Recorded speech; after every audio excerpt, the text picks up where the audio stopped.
So here's what I'm thinking about today. I'm hoping this is helpful to you and that you can take some of what I talk about in these 10 minutes into your life and your living in a way that's helpful. One of the things that in my work that I come into contact with pretty frequently is this inner critic, this voice, internal voice in us that can be really hard on us and sort of run a script of sorts or a narrative of self-deprecation or just unkindness toward the self. And I want to talk about that and how to begin to work with that in a way that you can sort of pull yourself away from the tyranny of that process, of that self-critical script. So I'll begin just by saying that when we are young, the self developmentally is coming into form, right? We're not born with a self structure and an ego and all of that stuff. So over time, we develop a sense of self, and what informs and develops that sense of self is the environment. In other words, the people around us, the kinds of ideas we are told either overtly or messages we're given covertly, that help kind of inform what we think of ourselves, what we think of the world as a kind or unkind place, dependable or not dependable. And so whatever kinds of messages we get from the people around us, that's what we internalize, and it becomes our internal script. And so if you came up in a fairly critical family or upbringing, and you had these messages coming to you about your low worth, or that you're not lovable in some way, or this is the message that came through, as we're developing our sense of self, those messages become sort of the building blocks of the self-structure. And that self-structure is what we run as adults. It builds a script or a narrative or an internal storyline through which we interpret and make meaning of the kinds of things that happen outside of us. So one of the ways that I like to think about this and that I talk about it is that we have a lens, a perceptual lens, kind of between us and the things that happen outside of us. So someone might say something. It could be a benign something, or something about themselves, or something about us that they intend a certain way. But if we're really cleaved to our storyline, or even if we're not, what I want to say is that the lens is the vehicle through which we perceive.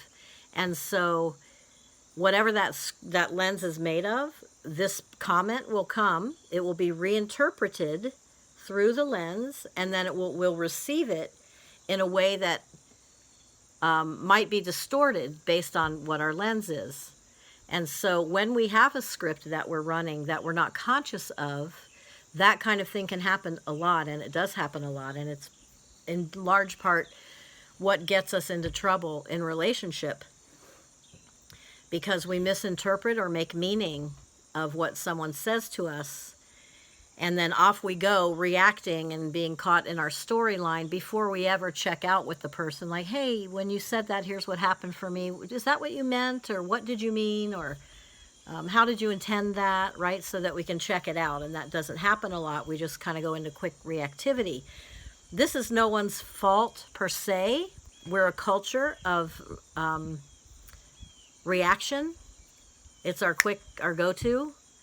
And so it's kind of the soup that we're in. And so to pull ourselves away from being reactors all the time into being responders and observers and witnesses to our own experience, yeah, we can just get into trouble if we don't have some way of understanding what our lens is and how that contributes to how we perceive and make meaning. So What do I want to say about that in addition? So the idea with the mindfulness practice, the reason that it's so important to have some kind of regular practice by which we separate from the story, because the mind wants to interpret and wants to spin the tail and perceive things in a certain way and wants to just sort of chew on things, right? We call it monkey mind. People are familiar with that term. And so if we don't practice separating from what the mental activity is and where the attention's going and the spinning, then we just become it, right? We're just in it.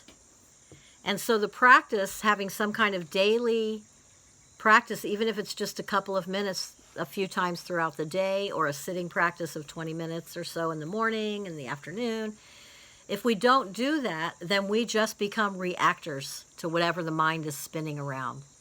And in this way, we become falsely identified with the story. And this is where we get into trouble. If I think I am my story, if the story that I got as a child had something to do with being unworthy or unlovable, or that I'm a problem in some way, or then I will take that story and because I'm young, it becomes part of my self-construct. And if I don't, as I grow up or become an adult and have this ability to witness, if I don't do that, then it's just going to be constantly getting activated by relationships and events that happen outside of us. So this practice of mindfulness helps us begin to pull apart our identity. I am not the story. I'm witnessing, I'm observing, but I am not that story. And this is a critical piece of self-healing. It's a hard piece of work to do because we're so inclined to think that what we think is what is true. Right? That what we react to, that this script that we were handed is who we are. And that is just a gross misunderstanding. It's just, there is a you, there is a place within all of us that is beyond and beneath the story. And I talk about this a lot. And it's that part that, so there's the stories and all the tales and all the spinning and all of that angst. And then there's this place that if we drop beneath the story, there is stillness there. There is a place in us that is an observer, that can witness, that can identify with this deeper place inside that is not touched by the story. And if we can begin to get that that's true, if that sounds resonant for you, and I hope it does, because I think it is true for all of us, really, we are not our stories. But wow, we can really believe that we are.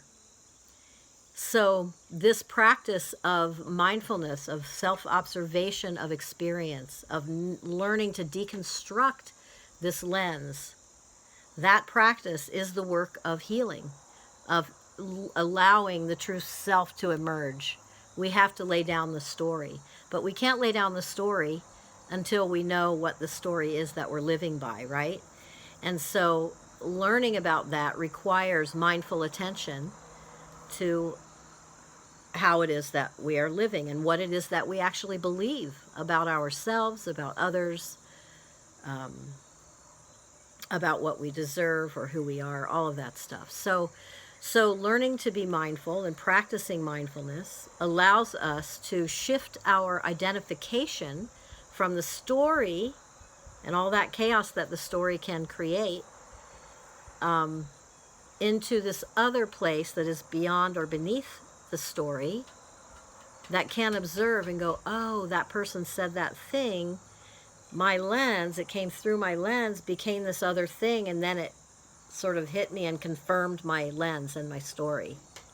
So we have to be able to deconstruct, to observe enough, to get enough distance away to go, oh, there's that process, there's that thing I do. There's that story that comes up. There it is again, there it is again, there it is again, right?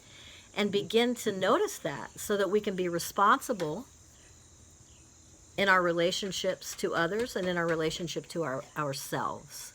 So mindfulness is key. So I hope that's helpful, and that kind of helps explain some of what this inner critic and this struggle is internally, and how to begin to get free of it. I hope that helps you in your living your beautiful life and your best life. Take care.